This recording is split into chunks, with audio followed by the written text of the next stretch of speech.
Viktor Frankl said, "Everything can be taken from a man but one thing, the last of the human freedoms. To choose one's attitude in any given set of circumstances, to choose one's way."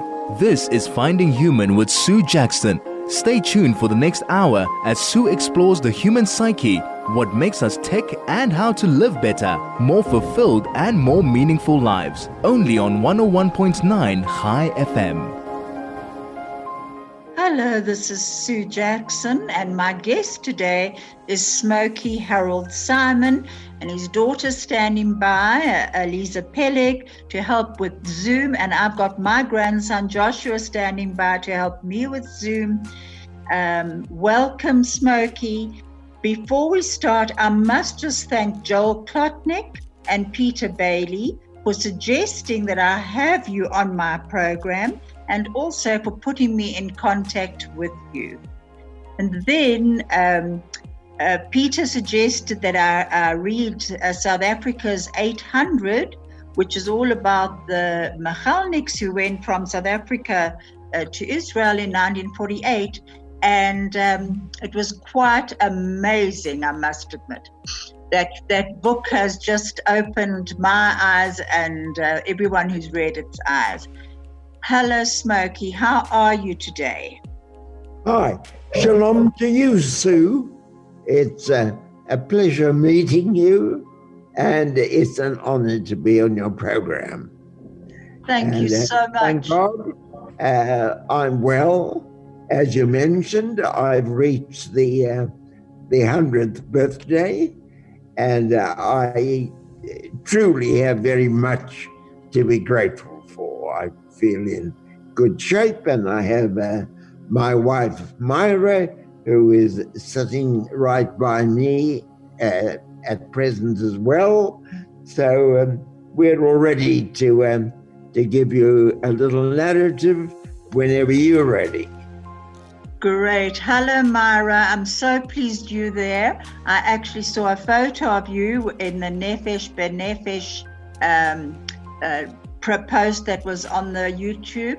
What I want to just tell everyone listening in, that whoever wants to hear Smoky's story and Myra's story also, to have a look on Google or Safari, and there are lots of YouTubes and lots of videos. You can see what they both look like. You can actually hear a lot of Smoky's story. Now, Smoky, first of all, you are from South Africa originally. You were from the Orange Free State, from Bultfontein, is that right? Which, of course, is also in the Free State. You probably familiar with the name of Winburg, and yes. That's really where I went to school and where I grew up. A few years at university, I had 2 degrees and a chartered accountant. After I finished my final exam, I volunteered to serve in the South African Air Force because the war against Nazi Germany, of course, had been on for a couple of years. And were you aware in South Africa at the time of what was actually happening in Germany and Poland? Were you aware of the atrocities then?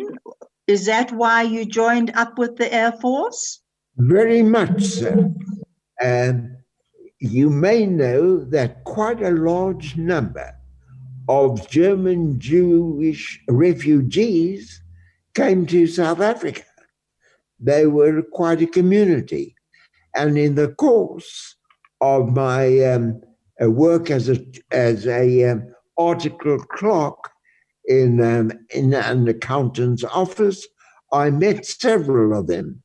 And as a result of which, I became really significantly aware of what had happened to the Jews in Germany, including Kristallnacht and the terrible events that had taken place and the destruction of Jewish property and the ill treatment of Jews.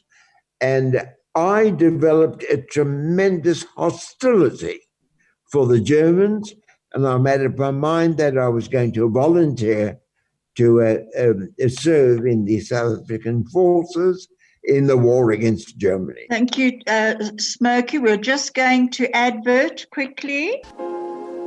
This is Finding Human with Sue Jackson, only on 101.9 High FM. Right now, Smoky, we're going to hear a very short YouTube of yours from Yom HaZikaron, a message that you gave out this year, and they're going to be playing it now.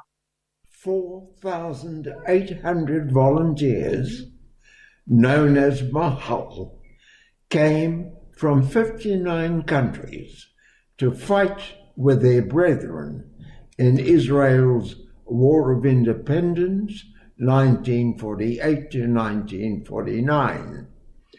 As these volunteers were mainly veterans of World War II, their wartime experience and professional skills were of paramount importance to the Israel Defense Force in its war against 6 Arab armies: Egypt, Jordan, Iraq, Syria, and Kauqji's Army of Liberation, which were determined to obliterate the newborn state of Israel. Israel's victory in the war was unprecedented in the annals of military history.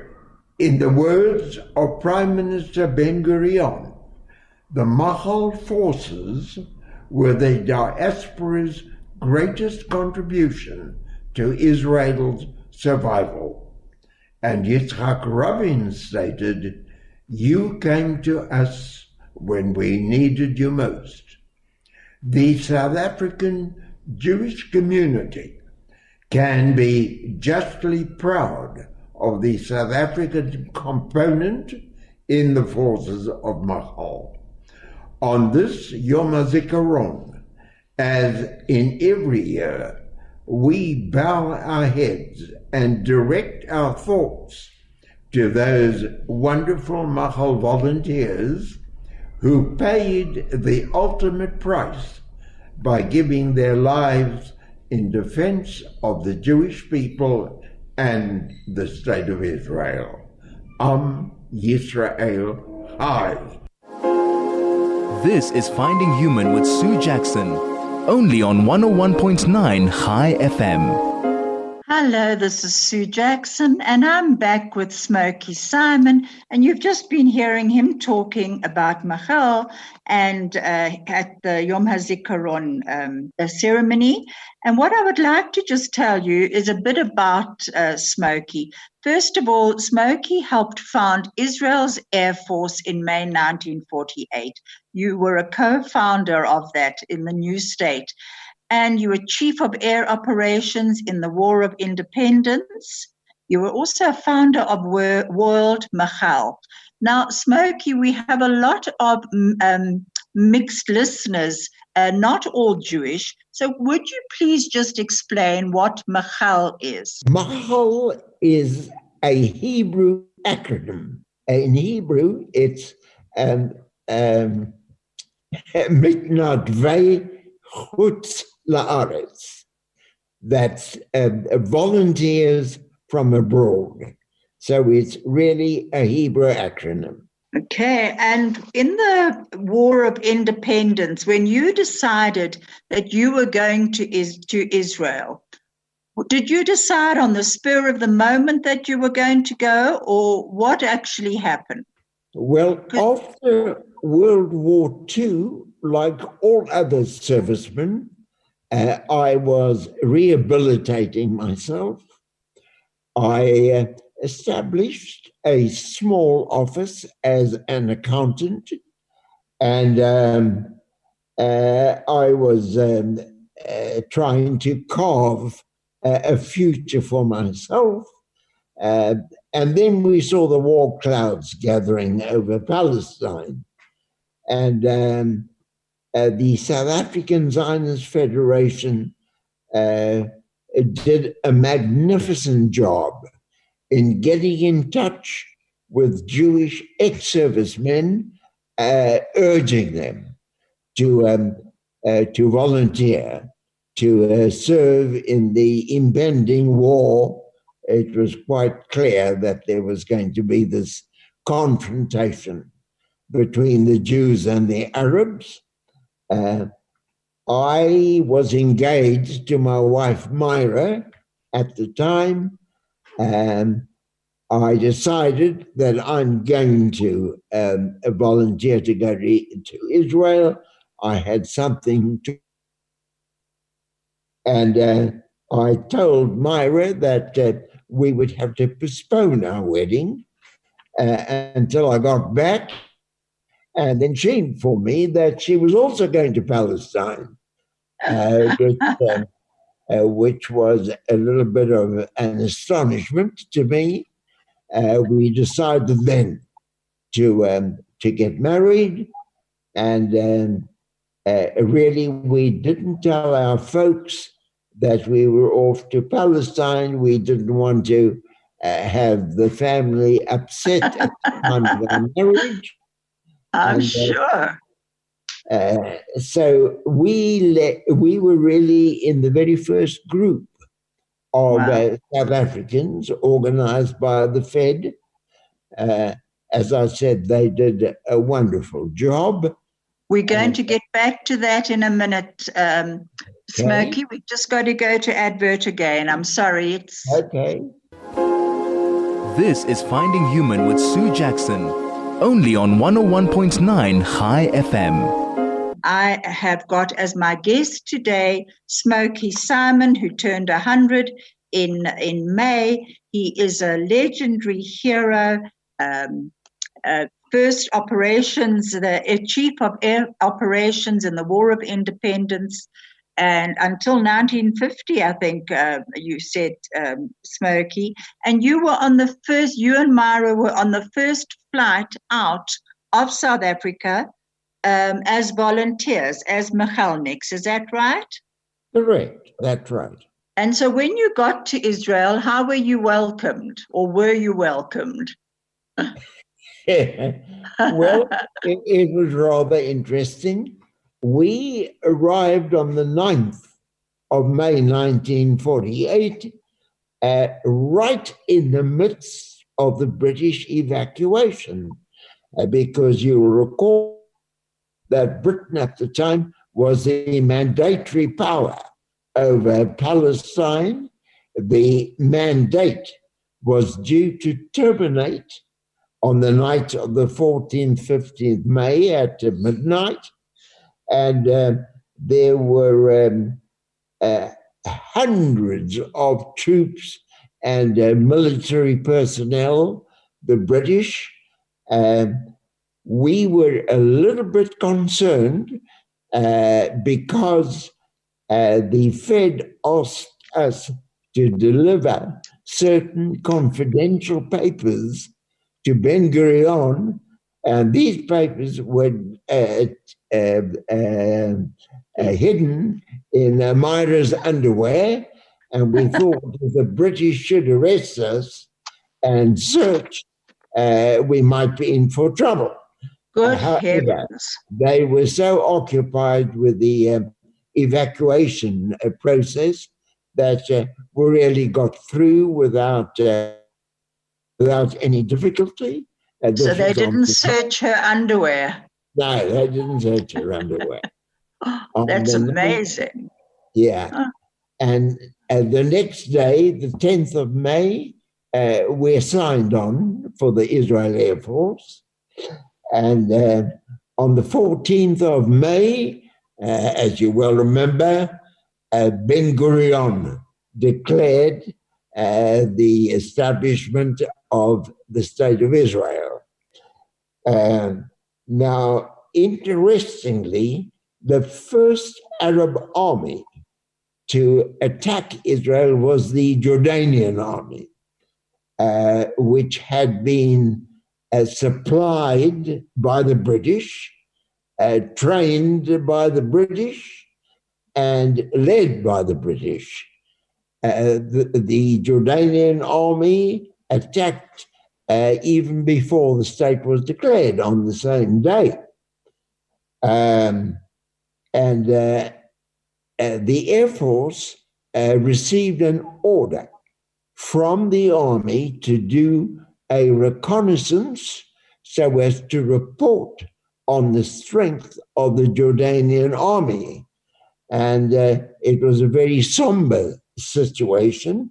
We saw their tanks and their armored cars and their artillery and their troops.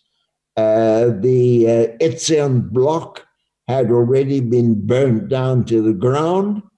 And we certainly felt that there was a very precarious time ahead for us. In any event, I just want to add a rather unique experience. The pilot of the aircraft of which I was the navigator was also a South African Machelnik, Boris Sr., who did a wonderful job in the Israel Air Force. And he and I did this reconnaissance. And we took off from the airfield in Tel Aviv, which was known as the Sde Dov airfield in Tel Aviv, Palestine. But when we landed after our flight of a few hours, we landed at Sde Dov, Tel Aviv, Israel, because That's amazing. in Ben Gurion had declared the state of Israel. So we took off from Palestine and we got back to Israel. Wow, that's amazing. You know, you actually said, and you said one what you found absolutely amazing was the returning to our ancient land. It's a living miracle of biblical proportions. Well, just even that story, Smoky, of leaving Tel Aviv, Palestine, and a few hours later coming back to Tel Aviv, Israel, I mean, that is in itself an amazing miracle. Yeah, it was really quite unique, I must say. But the miracle that you referred to is something that I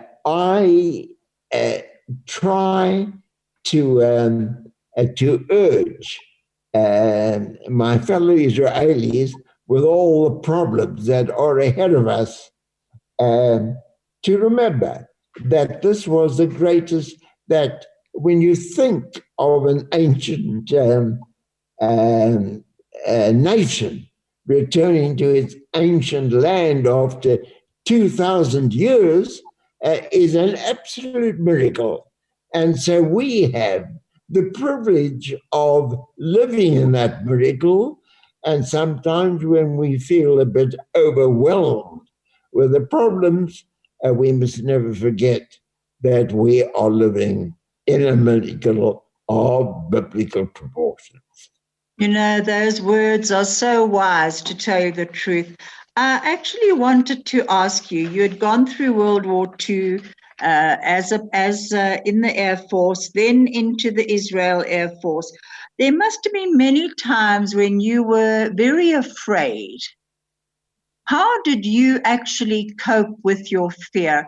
And what advice would you give the IDF today, the defense forces? What advice would you give them, Smoky?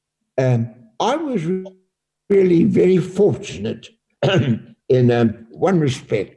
I felt that I was going to make it, that I was going to survive World War II and the War of Independence. You know, it's a very, very personal factor. Some of the guys are worried all the time. Will I make it? And I must say that I was extremely fortunate in that respect, that I didn't have a troubled mind and a troubled heart all the time.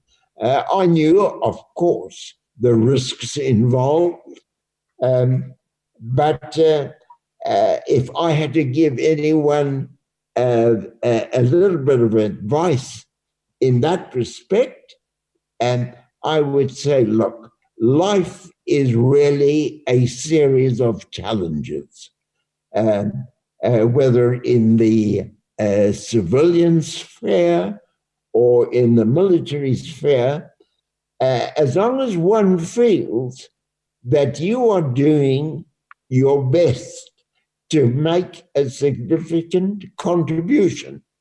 I said that I believe that each one should have the motivation to feel that he or she is making a contribution to the country and to the society. And that should be the overriding consideration, which I think is far more important than just to try to accumulate as much wealth as you can for yourself, because we're an integral part of society, and we have an obligation to the society, and in our case, of course, to the state of Israel as well. Absolutely. So, what you're saying is that you need to have a purpose of actually, if you're going to live in Israel especially, you have to have a purpose and a meaning to live there. Otherwise, I think going into the IDF is very difficult. But your family have certainly, you said Am Israel Chai, they have certainly been part of that, haven't they? They have indeed. Yes. You have 4 children. Yeah, we have 4 children, 2 sons and 2 daughters. Both our sons were fighter pilots in the Israel Air Force, with very good records, happily. And our eldest daughter has 5 children, and so we are quite a little tribe, actually. We have 15 grandchildren and 18 great-grandchildren, with the 19th expected shortly. So, as I said, we really developed a mini tribe in Israel. What a blessing. And you and Myra have been married for 72 years. Yeah. That's amazing. Yeah. Our marriage matches that of the state of Israel. Yes. 72 years, and our marriage has lasted so far for 72 years. Oh, wow. What is the secret to a happy marriage for you? And the secret of a happy marriage, that's I wish I really knew the secret to be able to guide someone. I think really to accept the fact there are going to be hiccups somewhere along the way. It's not just a love affair, which is really just a dream. Families have their problems, and like everything else, one has to try to solve the problem peacefully, happily. I know one of the questions to which you referred was the differences in in political outlooks in Israel. Should there be annexation or should there be annexation? And there's been so much violent rhetoric, it's really quite unbelievable. After all, differences of opinion are perfectly legitimate in one's married life and in one's social life and in the political life. But the Israelis, bless them, when it comes to differences of opinion, really it's a great pity, because the rhetoric becomes absolutely violent.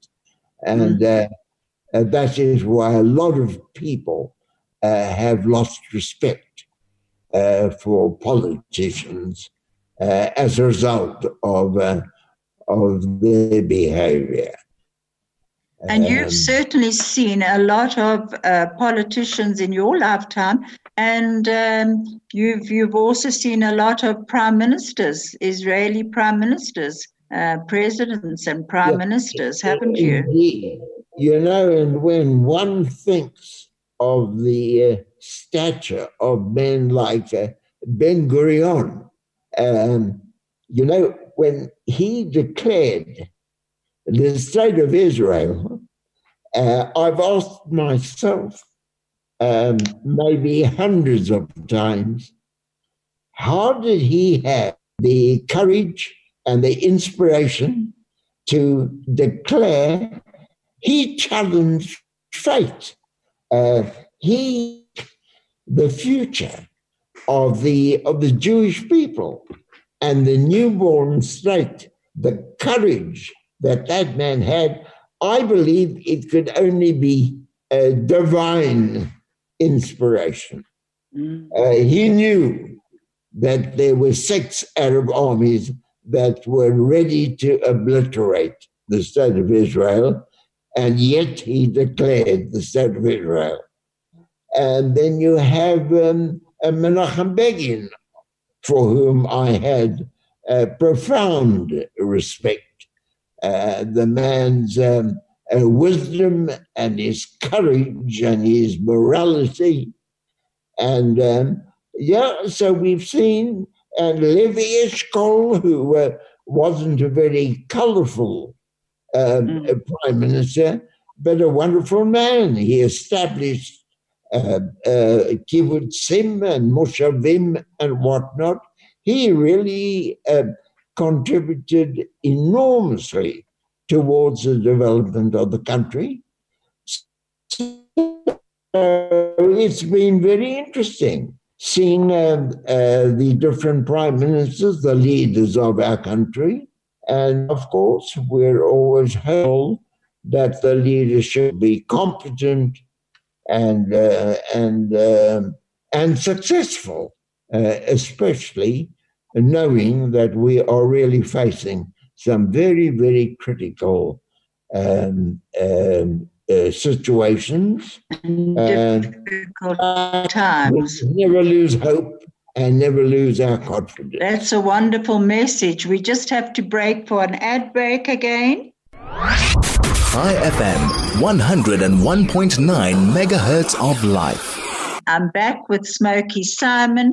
And Smoky, I would actually like to ask Eliza, your daughter here. Eliza, your mom also played a major role in the War of Independence. Why don't you just tell me a bit about her and how you feel about having 2 famous parents? Thank you. It's good to be on your show. And I'm happy you brought up my mom, because she's a hero too. She talks about it a little bit less, and she shares the story in less detail, but she was actually there, and she put her life at risk as well. And she and my father took upon this journey in a very collaborative manner. So it's incredibly inspiring to grow with her as a very strong and very independent woman, who was a great role model for me. I do want to say that I didn't grow up thinking my parents were famous at all. So I think from that perspective, it was actually the opposite. They were very humble and very modest, and we lived a very simple, lovely life.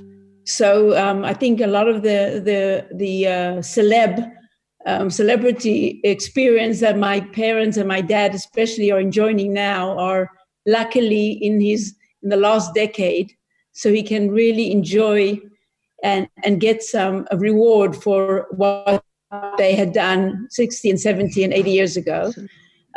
Life at home was actually beautiful and simple and modest, and my parents were incredibly humble.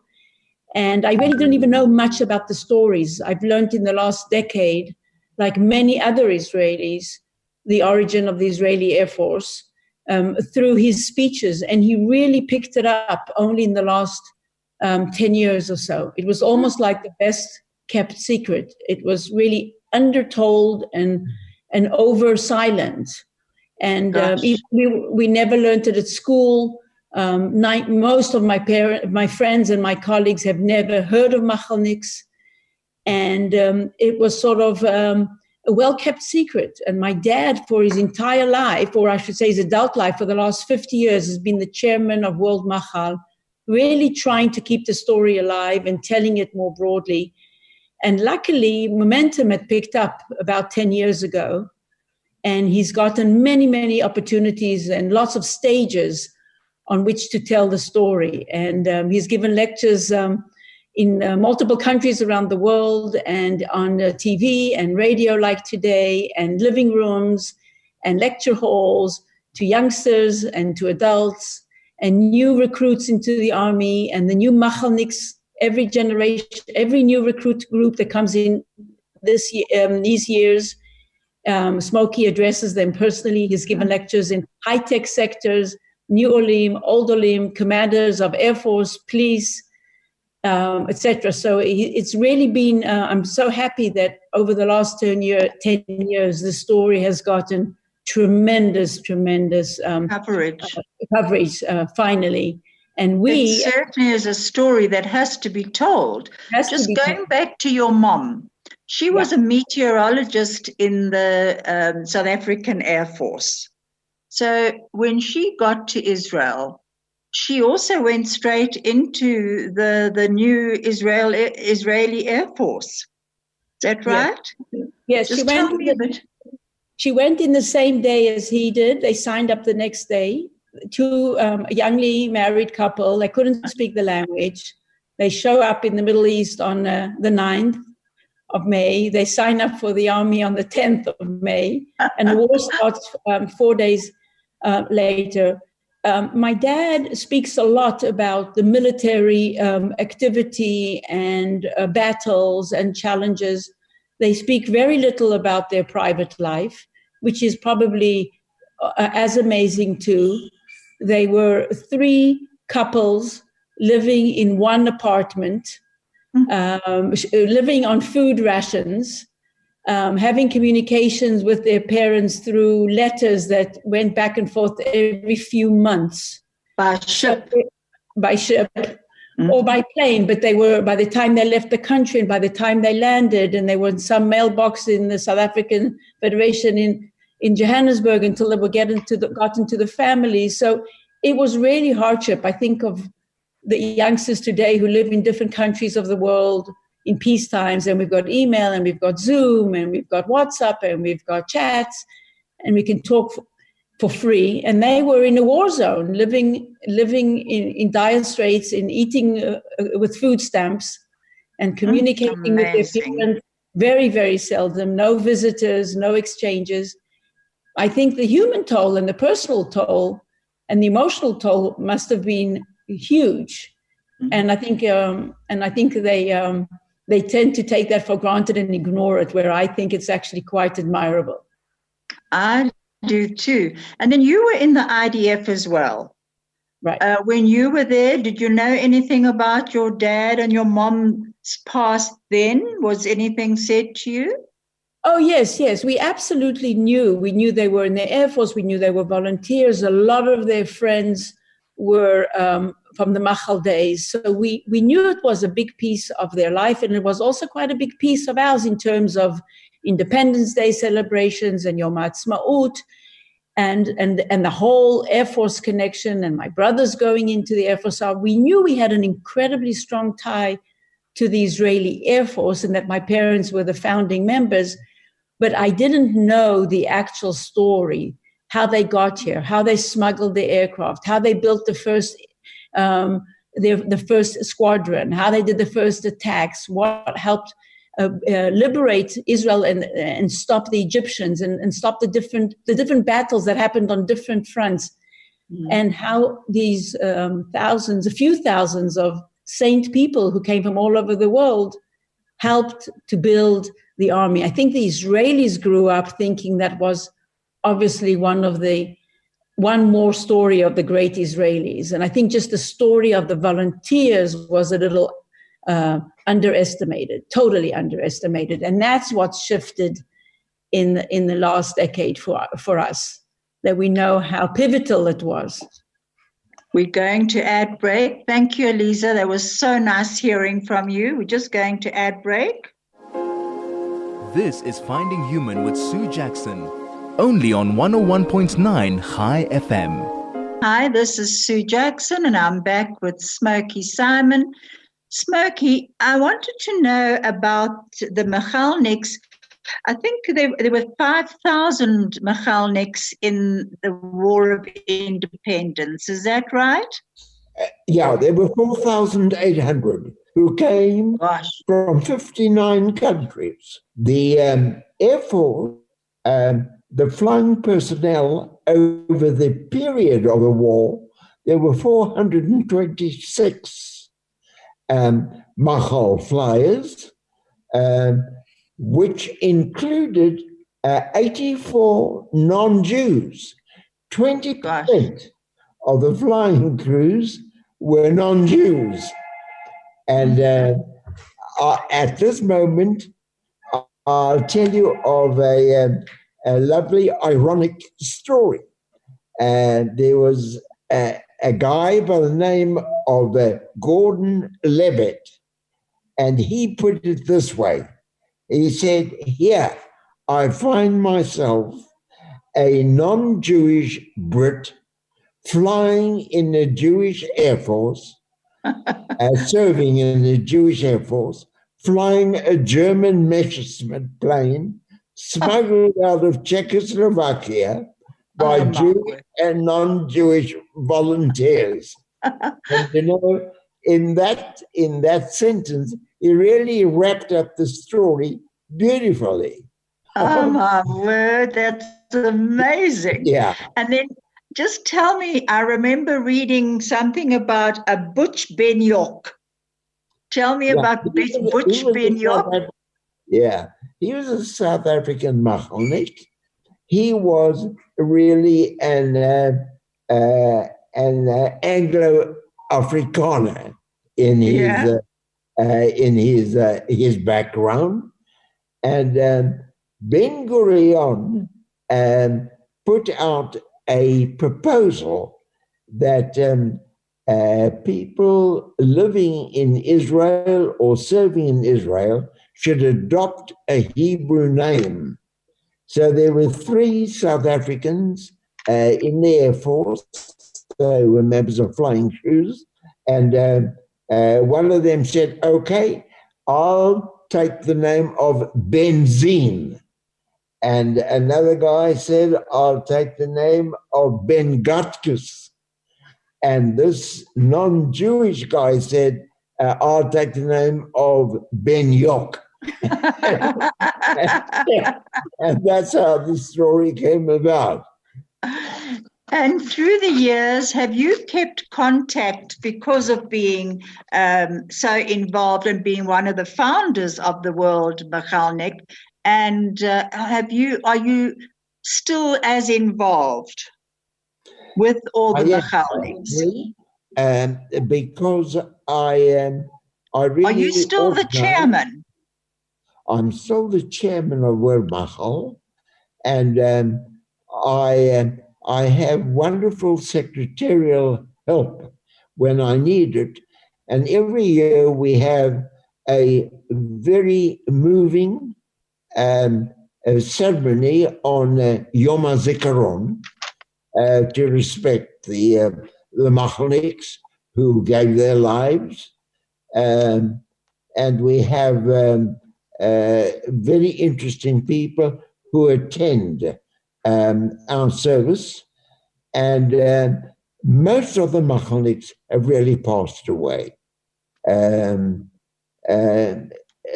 were, so many colorful characters amongst the Machaniks.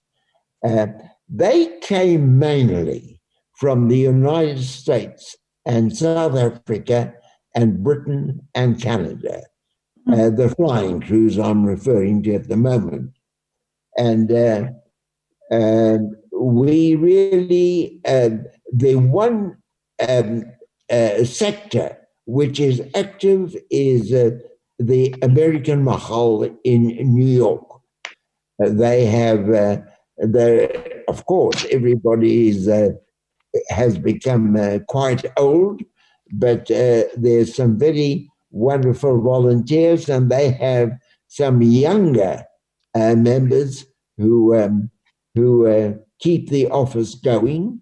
And as a matter of fact, one of our recent achievements was at the end of 2018, General Gadi Eisenkot, who was chief of the staff, he issued a formal citation of the role and the importance of Mahal in the War of Independence, and what a significant part of the IDF the Mahaniks constituted at the time. We're going to have to end there, unfortunately, Smoky. I'm being told to wrap up from the studio.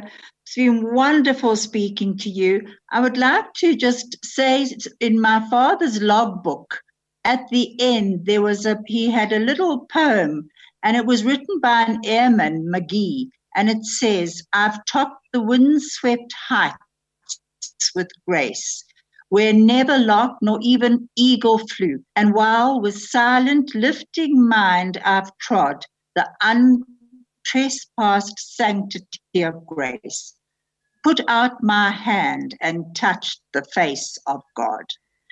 It's so beautiful. It's beautiful. And I would like to just say thank you so much, and just end. We've got a song. We've got On Silver Wings, which is the song of the IAF, and that's going to be playing now. Thank you so much, Smoky. I will be in touch after the program. And thank you so much, Eliza, and best wishes to Myra. God bless. Thank you.